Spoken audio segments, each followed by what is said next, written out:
नमस्कार, साफ संदेश से मैं अनिल कौशिक। न्यूज़ अपडेट 7 बजे में आप सभी दोस्तों का स्वागत है।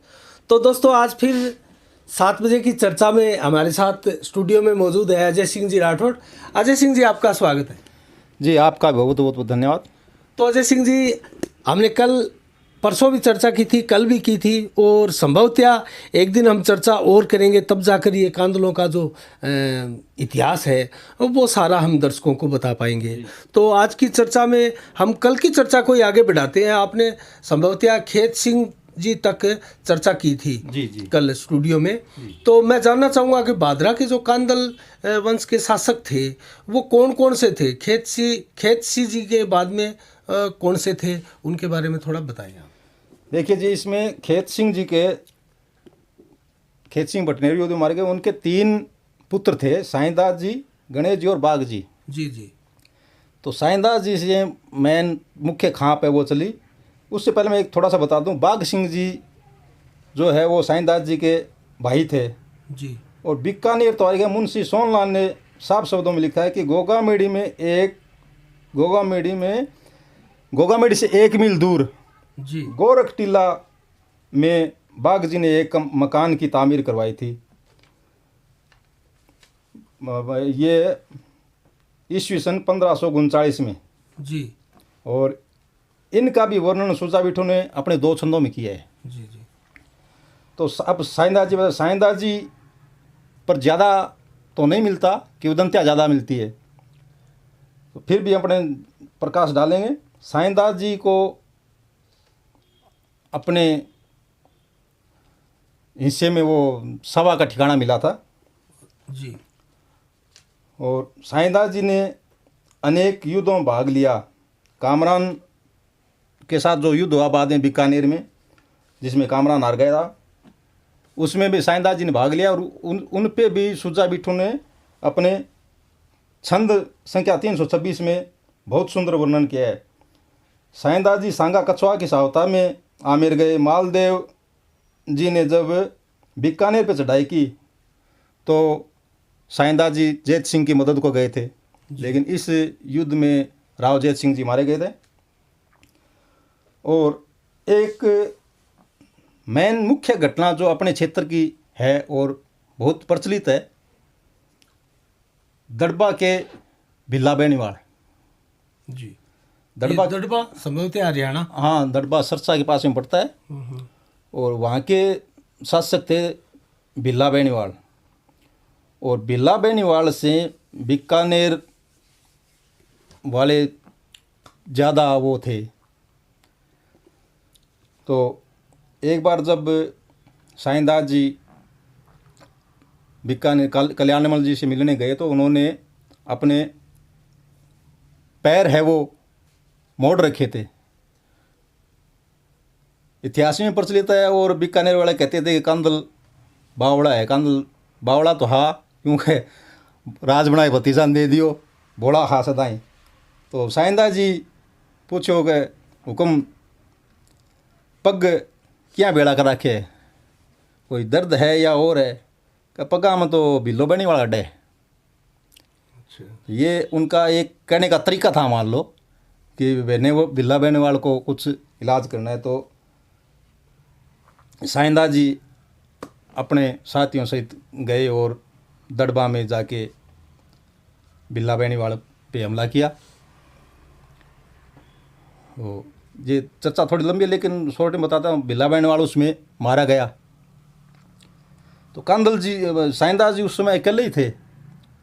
और इधर से बेनीवाल भी उस समय ताकतवर थे। तो उन्होंने पता पड़ते ही कि मारा गया, बिल्ला बेनीवाल मार गया, तो उन्होंने चढ़ाई कर दी। तो आगे साईंदास जी पीछे बेनीवालों की फौज। तो ऐसे चलते चलते एक गांव में और साईंदास जी पहुँचे तो एक लड़की थी, वो बाहर कुछ काम कर रही थी। तो साईंदास जी ने उसको कहा भी भाई पानी पिया दे। तो उस लड़की ने कहा भी ये तो उतावड़ो क्यों है, उतर के पी ले पानी। बोले मेरा पीछा बाहर आ रही, बोलते अगले तो की आंत होगो, पानी उतर के पी ले। पानी में घोड़े पर बन पानी चलाए को खाइंदा जी उतरिया पानी पियो मैं पूछो के बात बोले आ बात है बोलो अंदर बैठ जा। तो बन जी बहनी वाला की लड़की ही बन साइंदा जी ने अंदर ले जाए बिठा दिया और घोड़े ने आपके ले जाके नाक के बाड़े में ठाणे में बांध दिया। पीछे बहनी वाला की फौज ही पहुँच गई। तो लड़की ने पूछो कोई आदमी है बोले कौन है, कोई नहीं आया आठे। तो खोज देखा तो खोज तो आठ बैठे थे कहा घोड़ा का खोज। तो बड़ा ज़्यादा खींचतान हुई तो गाँव भी आ गया। तो क्या बात है बोले बात ये है लड़की बोली मैंने शरण दी है। तो हिंदू धर्म में एक शरण को चाहे वह जाट हो चाहे राजपूत हो चाहे कोई ब्राह्मण हो, शरण को शरणागत की रक्षा करना आपनो पहलो धर्म समझता। तो लड़की बोली मैं शरण दिए मारो ने तो मैं थाने बता दूँ। तो वो बोले ठीक है। और इनमें एक कहानियाँ भी आवे कि बिल्ला बहनी वाले की माँ ही बा काफ़ी समझदारी माँ देखो कि भी बिल्लो तो मारे गयो जब लड़ाई होगी तो कंदली मारे जाकर यही मारे दोनों पासों खून खराब होगो दोनों कुड़ा नुकसान होगो। तो दो कहानियाँ चले इनमें। तो इनमें वो धर्मेलो हो गयो। तो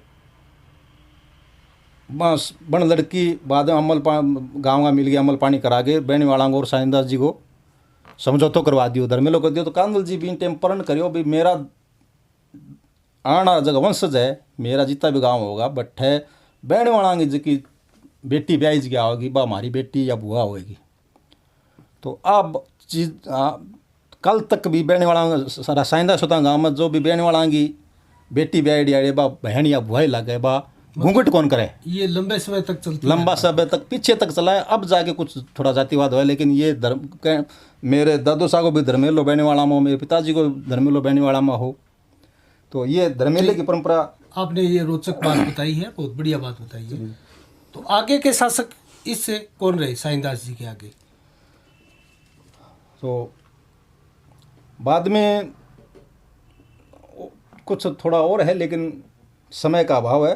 तो सीधा साइंदास जी के 7 लड़के थे। जयमल जी बड़े बड़े थे उनको ठिकाना साव मिला। उसके बाद थे कान जी इन्होंने अपना ठिकाना गडाना बनाया। ठाकुर सिंह हरी सिंह ये निसंतान रहे। खंगार सिंह जी जिनके वंशज मैं हूँ उन्होंने अपना ठिकाना सिकोड़ी बनाया। अच्छा। और जालन जी और लक्ष्मण जी निसंतान रहे। जयमल जी बीकानेर सावा के स्वामी उन्होंने बीकानेर में कामरान का जो युद्ध हुआ था उसमें इन्होंने भी अपने पिता के साथ भाग लिया था। और सुजा बिट्ठू ने 242 नंबर छंद में इनका भी वर्णन किया है। और महाराजा दलपत सिंह के विरुद्ध जब महाराजा सूर सिंह ने चढ़ाई की तो उन्होंने जयमल जी ने उनकी सहायता की थी। जयमल जी के 4 पुत्र थे। आसकरण जी वो सावरे मनोहर दास जी नेठवा अचलदास जी और लक्ष्मण दास जी। अचलदास जी गुजरात में मारे गया। आसकरण जी भी गुजरात में मारे गया। तो आसकरण जी जयमल जी के बाद आसकरण जी सावा के शासक हुए और इन्होंने गुजरात के युद्ध में भी भाग लिया था। और आसकरण जी ने उस समय जो सिकरोड़ी के कांदल थे केशवदास जी रिश्ते में भतीजे लगते थे। दोनों ने काका भतीजा ने साथ मिलकर और सिरसा के जो स्वामी थे राय जल्लू उन पे हमला किया और उसको मार के उसके 12 गांवों को अपने अधिकार में ले लिया। जिसकी शिकायत वहाँ के लोगों ने दिल्ली सल्तनत से की। तो दिल्ली सल्तनत ने इसके लिए जो बीकानेर महाराजा थे उस समय उनको खत लिखा। सूर सिंह जी महाराज थे उस समय उसका गांव दिलाने के लिए। तो सूर सिंह ने बीच उताव करके वो गांव उनको वापस दिलाए थे। और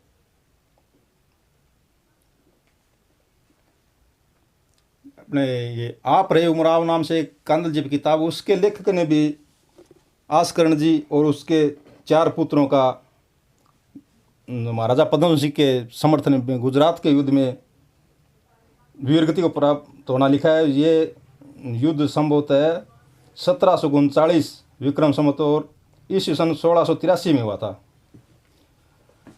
आस्करण जी के 9 पुत्र थे। बड़े बड़े हरि सिंह जी थे, जगदेव सिंह, सगत सिंह, किशन सिंह, सावणदास जी, रतन सिंह आजा वंशज है भट्टू, जो अपने नज़दीक में है भट्टू, और हरियाणा में बवानी खेड़ा में रहते हैं। जैत सिंह, भोपाल सिंह, सहसमल जी आंगा वंशज सावणसर और पत्रोड़ा है, अनूपगढ़ है। अच्छा, अनूपगढ़। तो हरि सिंह जी सावा की गद्दी बैठा। हरि सिंह जी के 2 पुत्र है, दौलत सिंह और फतेह सिंह। दौलत सिंह के बारे में भी अनेक किंवदंतियाँ है, और दौलत सिंह की बीकानेर के साथ बनी नहीं। तो बीकानेर जो महाराजा थे सुजान सिंह, उन्होंने दौलत सिंह को धोखे से बुला के और मरवा दिया था। अच्छा, वही बीकानेर। बीकानेर में ये अपने डूंगरगढ़ या सरदारसर की घटना है ये। वहाँ डेरा लगाए थे, वहाँ बुलवा के उनको और धोखे से तंबू गिरा के मरवा दिया था। तो ये घटना है 1787 की विक्रम संवत की। और एक बात और बताऊं मैं आपको, तो इसी समय दौलत सिंह जी के समय ही दौलत सिंह जी के पुत्र ही थे लाल सिंह जी उस समय सावा। तो उसी समय ये अपने जो सिख गुरु है गुरु गोविंद सिंह जी, वो सावा रुके थे। हाँ, उनका उल्लेख भी आता है। कई भादरा में बता दें, उनका मार्ग जो था वो भादरा होकर ही था संभवतः। नहीं, कुछ इसमें भादरा मानते, कुछ तो ये कहते हैं कि लाल सिंह जी के पास आए। तो लाल सिंह जी तो उस समय बच्चे थे, और उस समय लाल सिंह जी भादरा के शासक नहीं थे, दौलत सिंह सावा के शासक थे। और उनके पास रुके थे।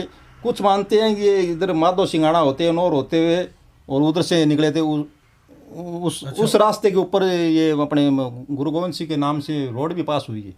अच्छा, वो अपने तो इतिहासकार भी इसमें एक मत नहीं है, एक मत नहीं है। तो गुरु गोविंद सिंह ने ही लाल सिंह को लाला नाम दिया था, जैसे पंजाबी में कहते हैं लाले लाले। तो उसी से वो लाल सिंह जी का नाम लाल सिंह हो गया था। और इसे दौलत सिंह जी के ये 5 पुत्र थे, कीरत सिंह, कुशल सिंह, सावा जसवंत सिंह, लाल सिंह और सावंत सिंह। लाल सिंह जी जो थे वो छोटे थे, बड़े भाई थे, वो उनके सावा पांति आ गया। तो लाल सिंह जी को ये अपने क्षेत्र में जिगाश्री पांति आई थी। और लाल सिंह जी और उसके छोटे भाई सावंत सिंह ने अपने बाहुबल सिंह डूंगराना और ये अपना कलाना और रसलाना यहाँ पे अपना अधिकार जमाया और गढ़ बनाया। और ये यहीं डूंगराना में सावंत सिंह मारे गए थे। तो ये मैं पूछना चाहूँगा आपसे कि जो कांदलों का शासक था जी, वो कब तक चला था भादरा में? अंतिम समय कब था उनका? देखो, अंतिम समय तो ये लास्ट थे भादरा के प्रताप सिंह जी। 1790 तक चला था संभवतः, या फिर नहीं, ये तो कुछ ज़्यादा ही है। 1792 संभवतः। 1662 में लाल सिंह का जन्म हुआ था। और 1700 कुछ ये 18वीं शताब्दी में नहीं तो उस समय तो महाराज अंग्रेजों का आधिपत्य भी तो हो गया था। 1800 कितने में सूरत सिंह के टाइम में भादरा खालसा हुआ था। अच्छा, तो नहीं उस समय लास्ट में अंग्रेजों के साथ भी तो इनका भादरा ठाकुरों का वो मेलजोल था। हाँ, वो अंग्रेजों के साथ भादरा ठाकुरों का मेलजोल नहीं था, वो बीकानेर वालों का था। और बाद में जो लाल सिंह जी आगे जो शासक हुए, लाल सिंह जी के बाद में भादरा खालसा होने के बाद में वो बाघ सिंह जी थे। बाघ सिंह मतलब बाघ सिंह जी अंतिम शासक थे। हम भादरा के शासक तो प्रताप सिंह जी थे। प्रताप सिंह के बाद प्रताप सिंह के समय भादरा खालसा हो गया था। अच्छा। और बाघ सिंह बाद में हुए थे। बाघ सिंह को इनको बाद में इनके जो लाल सिंह जी जो वारिस थे उनको अलग अलग जागीरें मिली थी। और ये बाघ सिंह जी थे, इनको माणक क्रासर की जागीर मिली थी। अच्छा। और एक दूसरे थे अनूप सिंह जी, उनके पुत्र को मिली थी अपने ये पीथरासर। तो पिथरासर वाले भी काफ़ी महत्वपूर्ण रहे हैं बीकानेर स्टेट में। और बीकानेर की तरफ से वो अपने इसमें वकील भी रहे हैं, और जो उनका किशोर सिंह जी नाम था, वो बीकानेर स्टेट में सेकंड जज थे। अच्छा अच्छा। किशोर सिंह जी नाम था उनका।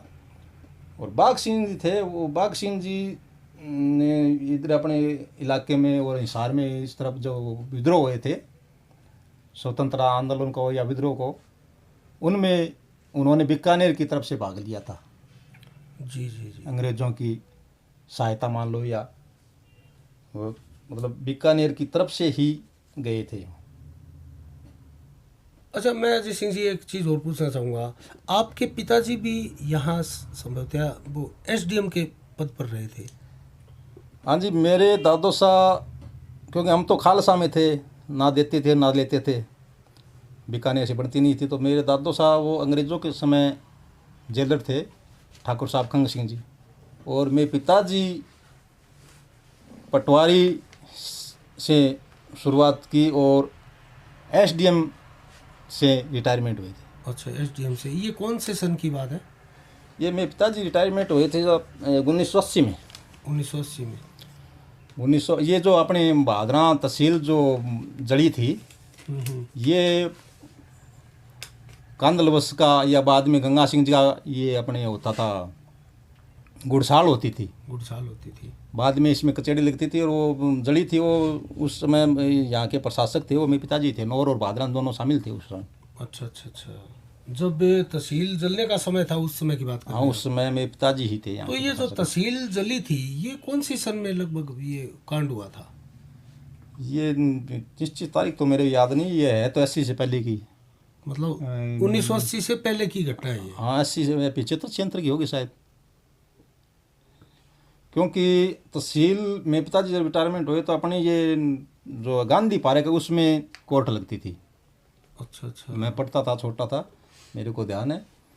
तो उस समय अपने नगर पालिका में ये कोर्ट लगती थी, और लगभग 3 दिन, सप्ताह में 3 दिन लगती थी, 3 दिन नौर और 3 दिन भादरा। जी जी जी। वो ये लगभग 3-4 साल मेरे ख्याल से वहाँ लगी है। ये जो अपने जो बाद में ये तहसील जो है वो तो बाद में बनी है। हाँ, ये तहसील तो खैर काफ़ी बाद में बनी थी, और नगर पालिका भी उसके पास में ही थी पहले। जो ये तहसील जो हाँ, जली थी, जो अपने स्कूल के सामने है उसमें है। और उसमें मैं अच्छा, एक मैं चर्चा और करना चाहूँगा। यहाँ जो तहसील जली थी अजय सिंह जी, यहाँ एक शहीदों का स्मारक था, और जो सफ़ेद संगमरमर का पत्थर था, हम छोटे थे उस समय, स्कूल में पढ़ते थे, पास में जो है, तो उसके अंदर शहीदों के नाम, पूरे बीकानेर संभाग के जो शहीद थे, स्वतंत्रता सेनानी, उनके उसमें नाम थे, और वो पत्थर आज भी नदारद है, कहीं मिल नहीं रहा है। हाँ, ऐसा मेरे सुनने में भी आया, बलजी भाई जी ने भी बताया था कि पहले यहाँ पत्थर होता था और बाद में वो पंचायत समिति में शायद लगा दिया, बताया। जी जी। लेकिन मेरे वो देखने में नहीं आया। तो उस मैं दर्शकों से भी कहना चाहूँगा, भादरा तहसील के और भादरा कस्बे के अगर हमारा कोई वीडियो देख रहे हैं, अगर उसके बारे में किसी महानुभाव को, किसी बुजुर्ग को नॉलेज हो, तो कृपया हमारे संज्ञान में वो लाए। और ये भादरा की निश्चित रूप से एक बहुत बड़ी धरोहर है, और उसको सजो कर रखना तो स्थानीय उस समय तत्कालीन प्रशासन का भी काम था, और कहीं ना कहीं उनकी नेगलेसी अजय सिंह जी इसमें उजागर होती है।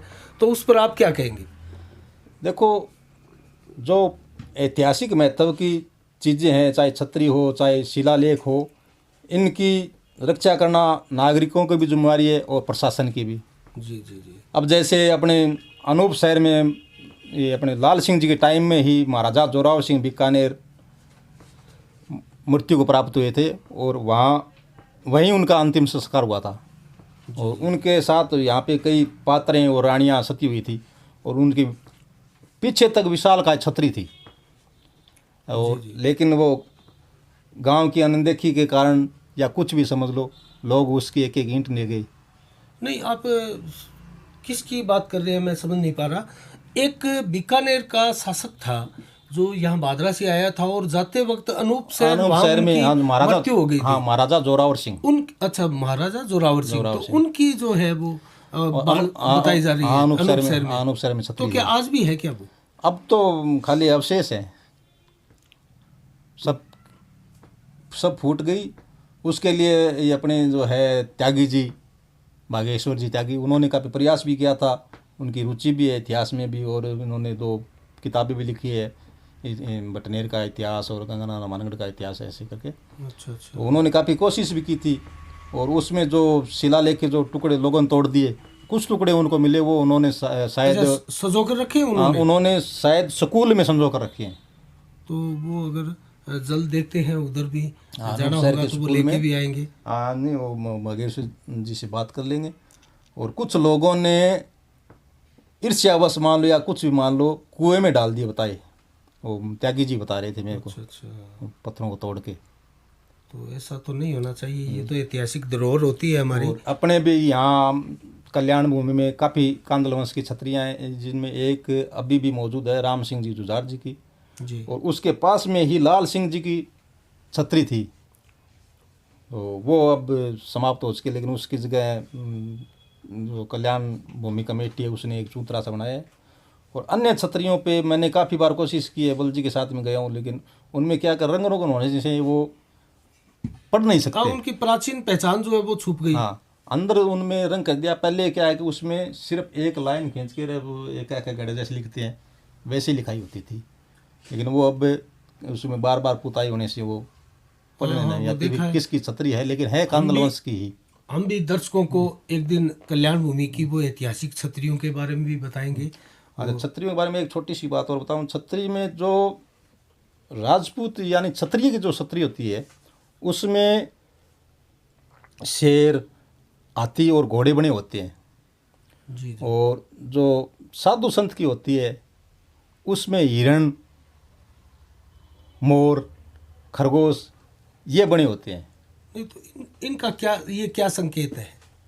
भी अलग अलग संकेत होगा। जैसे क्षत्रिय के संबंधित हो गया शेर, हाथी, घोड़ा, वैसे ही साधु तो शांत थे, और वैसे ही स्वामी समाज की है या और की है, जो उनकी अलग अलग होती थी सबकी। मतलब वर्ग विशेष की छवि के अनुकूल वो छवि के जो चिन्ह है होते थे। अलग अनुकूल होती थी। अब आप कभी जाओ तो देखना, उसमें अभी भी 2-3 छतें हैं जिनमें अभी भी भित्ति चित्र बने हुए हैं युद्ध के। भित्ति चित्र बने हुए हैं युद्ध के बने हैं, वो सिर्फ राजपूतों के ही है। और जैसे ये या कोई या बनिया समाज के या साधु की है, तो उसमें ये अपने जहाँ रामायण है और है, उसके भित्ति चित्र बने हुए मिलेंगे आपको। चलो अजय सिंह जी, आपने बहुत ही अच्छी जानकारियाँ दी हमारे दर्शकों को वो, और मैं आपका बादरा स्टूडियो में आने पर, हमारे साफ संदेश स्टूडियो में आने पर बहुत बहुत आभार व्यक्त करता हूं, और संभवतः हम आगे भी यह चर्चा जारी रखेंगे। आपका बहुत बहुत धन्यवाद। जी, आपका भी बहुत बहुत धन्यवाद। तो ये है दोस्तों अजय सिंह जी राठौड़, हमने आप यहाँ तीसरी चर्चा इनके साथ की है, और आवश्यकता अनुसार हम आगे भी, ये साहित्यकार है और इन्होंने कांदलों का जो इतिहास है बहुत ही शानदार तरीके से लिखा है, और इसके लिए इनको जो है बीकानेर स्थापना दिवस पर पुरस्कृत भी किया गया। और मैं ऐसे अन्य भी साहित्यकारों से संभवतः मिलेंगे। और अजय सिंह जी, मैं आपको बताऊं, वो तारानगर के हैं मातू सिंह जी, वो भी अच्छे साहित्यकार हैं। हाँ, मातू सिंह जी मानपुरा। हाँ, उनसे भी हम जो है संभवतः नेक्स्ट भविष्य में है जो मुलाकात करेंगे, और तारानगर के इतिहास के बारे में भी जानेंगे। तो दोस्तों, आप ये हमारा 7 बजे का कार्यक्रम देखते रहिएगा, और कल फिर 7 बजे ठीक इसी समय हम हाजिर होते हैं। तब तक के लिए हमें इजाज़त दीजिएगा। मैं अनिल कौशिक, नमस्कार, जय भारत, जय जय राजस्थान।